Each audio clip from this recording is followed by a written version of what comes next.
Olá pessoal, sejam muito bem-vindos ao nosso curso Revalidar. Meu nome é Cristiano Rabelo Nogueira e hoje, dentro do módulo de pneumologia, vamos estar discutindo, falando um pouco sobre gasometria arterial. A gasometria arterial ela fornece informações valiosas sobre oxigenação, ventilação e sobre o equilíbrio ácido-básico. O procedimento em si é realizado através de uma retirada de uma amostra de sangue arterial, podendo ser da artéria radial, podendo ser ainda de uma artéria braquial ou mesmo femoral, onde então vamos fazer a medição direta da concentração de íons de hidrogênio, o pH, a pressão de oxigênio através da PaO2 e a pressão de dióxido de carbono, a PaCO2. E quando devemos então indicar, quando devemos então utilizar esse exame precioso? Bem, nós devemos então, quando formos avaliar pacientes em ventilação mecânica, monitorização de pacientes graves, também ainda para reposição ou mesmo uso de terapia hidroeletrolítica, além também na avaliação de parâmetros basais pré-operatórios e até algumas vezes até durante a cirurgia, o anestesista ele usa a gasometria para poder ver como está o metabolismo, como está a troca gasosa do nosso paciente.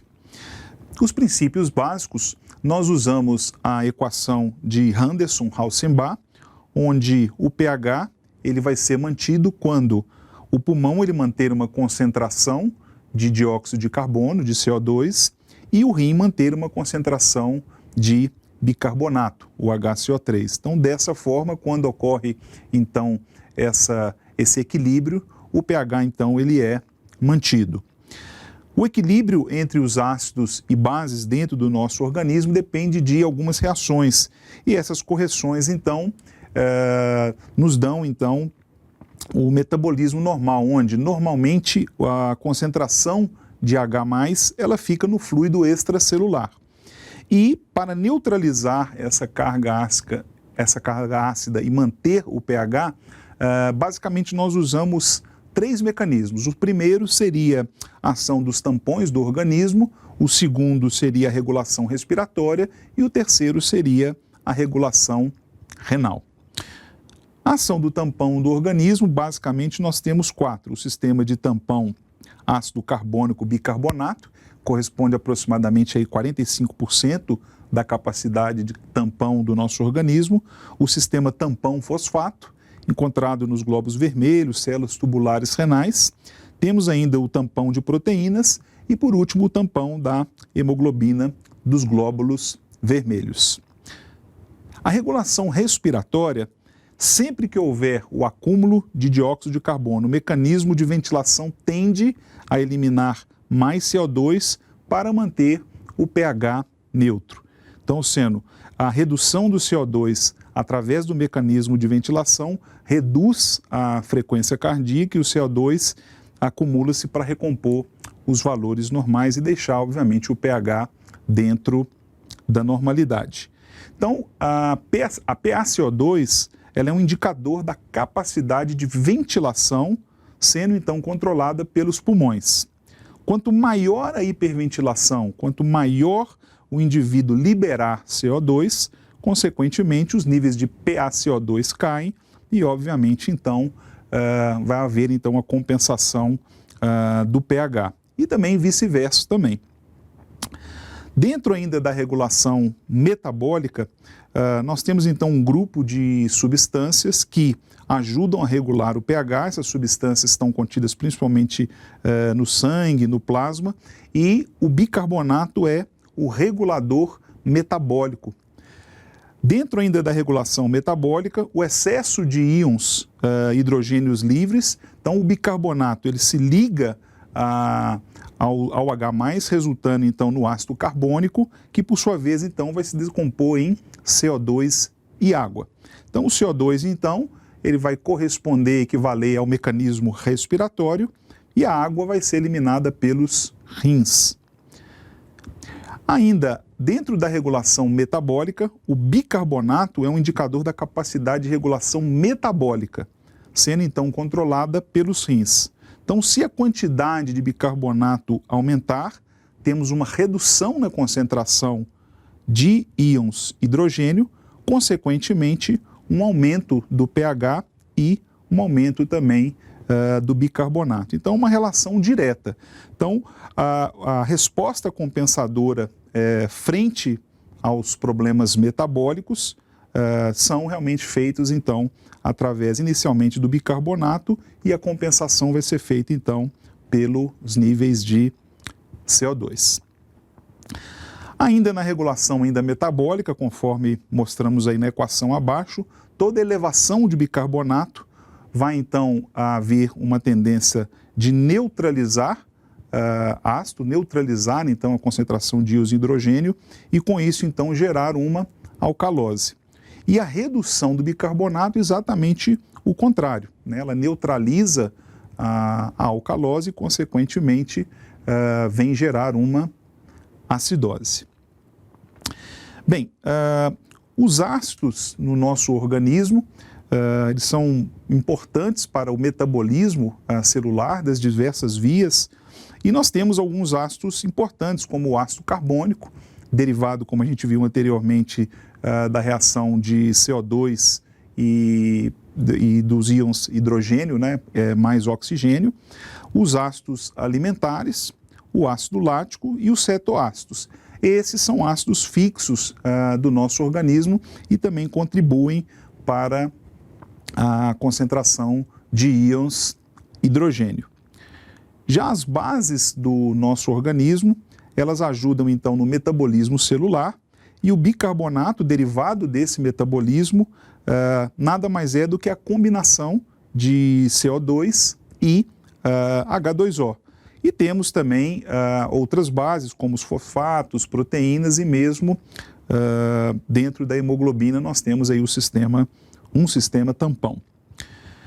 Quando a gente fala de pH, o normal do pH é entre 7,35 a 7,45. Então, tudo aquilo que for maior do que 7,44, o indivíduo, então, vai ser então denominado como uma alcalose e todo aquele indivíduo que apresenta um pH abaixo de 7,36 nós chamamos de acidose.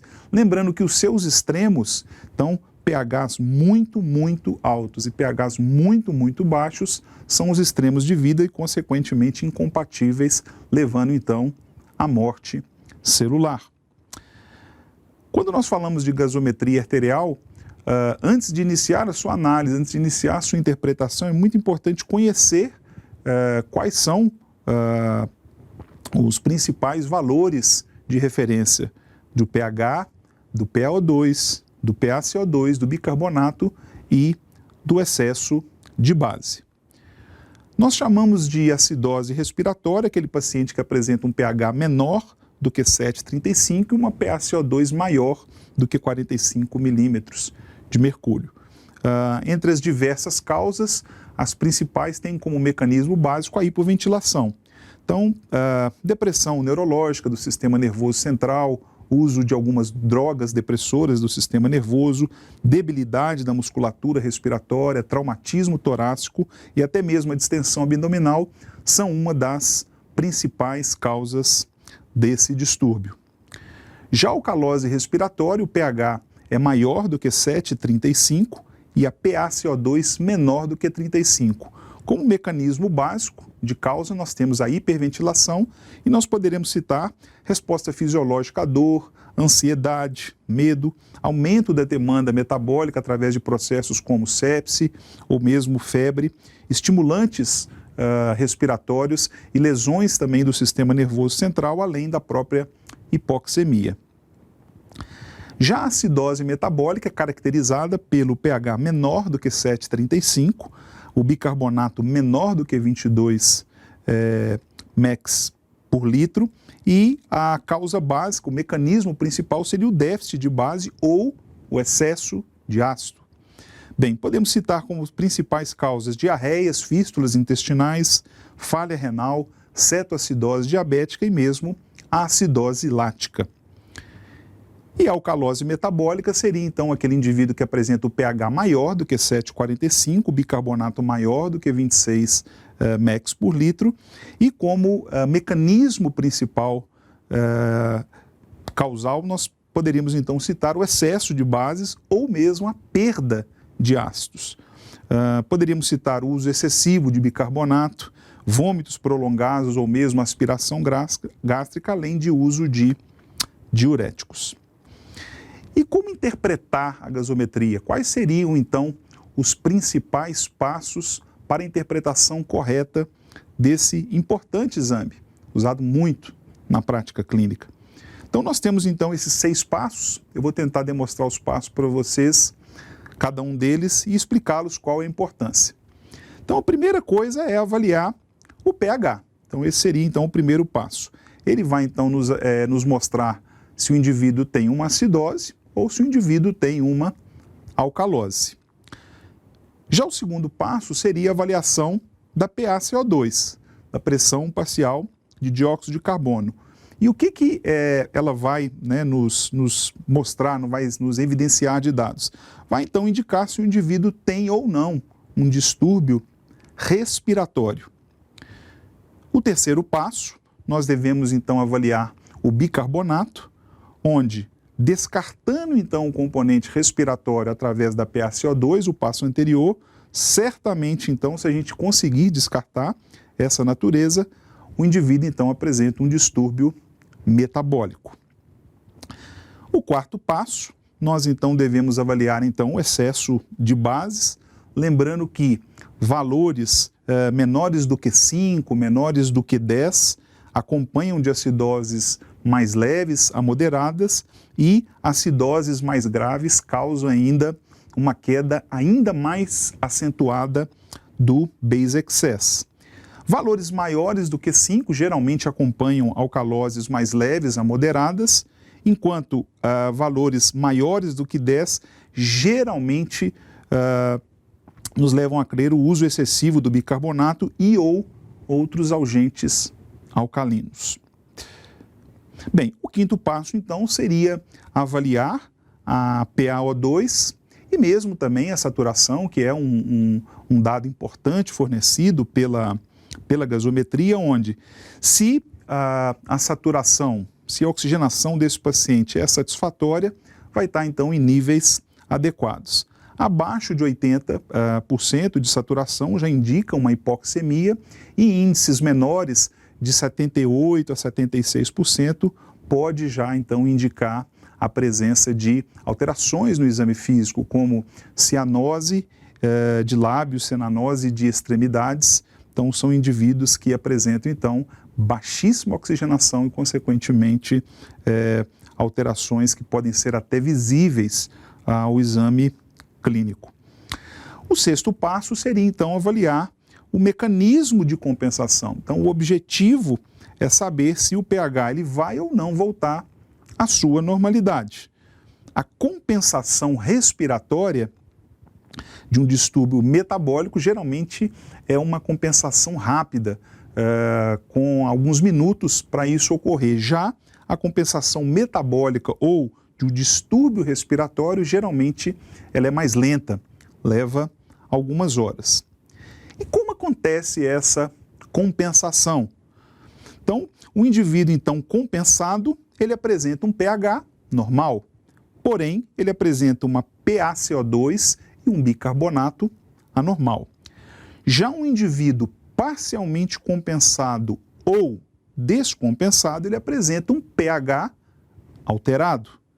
E o indivíduo parcialmente compensado, a característica é que o pH ele vai estar anormal e o PaCO2 e o bicarbonato também vão estar anormais. Já um indivíduo descompensado, ele apresenta um pH normal e o PaCO2 ou o bicarbonato, um deles vão estar dentro dos níveis de referência, vão estar dentro da normalidade. Então, para a gente poder dar continuidade, para nós podermos então avaliarmos se o indivíduo está compensado ou não, o primeiro passo é avaliar o pH, PaCO2 e o bicarbonato. Então a pergunta é, eles estão normais, eles estão anormais? A segunda etapa então, se PaCO2 e o bicarbonato estão anormais, o pH então está com um valor normal, Então, esse indivíduo, no caso, né, ele vai estar, então, com o pH entre 7,35 a 7,45. Se esse indivíduo já mostrar sinais de acidose, nós, então, identificamos, então, que esse pH geralmente ele vai estar menor do que 7,40, enquanto esse indivíduo, podendo ainda apresentar alcalose, o pH ele vai estar maior do que 7,40. Então, o range de avaliação, ao invés de 7,35 a 7,45, passa então a ter como um valor fixo o valor único de 7,40. A terceira etapa, então, seria então avaliar a normalidade primária, se ela é metabólica ou respiratória, e a quarta etapa, verificar se há uma compensação completa ou parcial. Se o pH estiver normal, entre 7,35 a 7,45, então, repetindo, essa compensação está completa. Esse indivíduo está completamente compensado.